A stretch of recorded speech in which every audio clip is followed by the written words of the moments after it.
Morning, this is your buddy Daniel Rodriguez, ready to give you an update for March 27, 2020. As you can see, Luxembourg has the highest number of cases per 100,000 at 230, followed by Switzerland, Spain. If you look at the United States, we're at 25 cases per 100,000.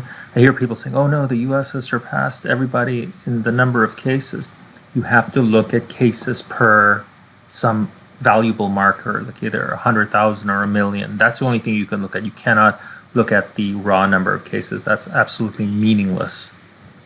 It's a meaningless marker. You have to take into account our population sizes. In terms of population, case fatality, Italy's at 10%. Spain is at 8%. US is at 1.5%. So in the US, there's a 1.5% chance of dying if you are a confirmed case of the coronavirus. And I added some more countries here. I added Mexico today. Mexico has 0.39 individuals per 100,000. Again, sometimes we have to, like India as well has very low prevalence, but we have to make sure that their record keeping is okay, because it seems like that's too low for a country of that size. But at any rate, China, we have, if you contract the coronavirus, there's a 4% chance of dying. We see declines from yesterday in South Korea and in China. I don't have any data, obviously, in these new countries that I started collecting, like South Africa or Brazil. I'm also interested in the equator, because I think the closer to the equator, if it's true that coronavirus doesn't do well in heat, you should have fewer cases per 100,000 when you go south, further south, or closer to the equator. Just a hypothesis. In terms of some figures for today, so this is what's going on in the US. You can see we're still increasing.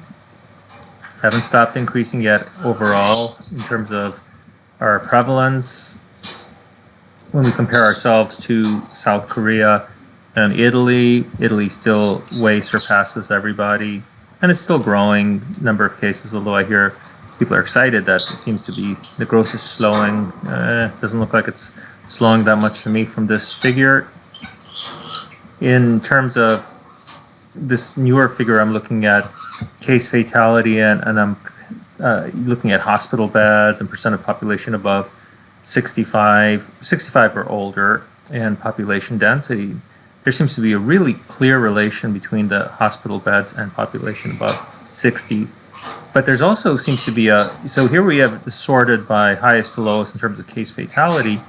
And in Italy and Spain, where we have larger populations of older individuals, and there's a fewer hospital beds per 1,000 individuals, you see that there's a greater case fatality. Again, this is something that I'm just starting to analyze. I need to do a better job at this, run some analyses, but they're interesting. Here in France, you have more hospital beds and you have an older population. You can see the difference there, the decline compared to Italy.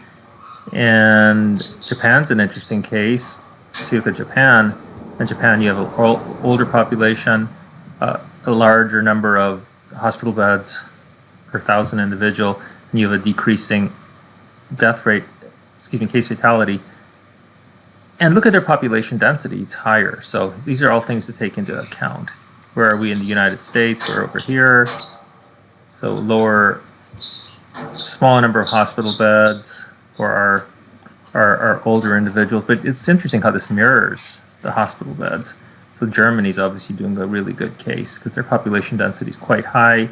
They have a lot of older individuals, but they have a lot of hospital beds and not so many people dying. Anyway, this is your coronavirus update for today. I hope you enjoyed it. Thank you very much. Bye.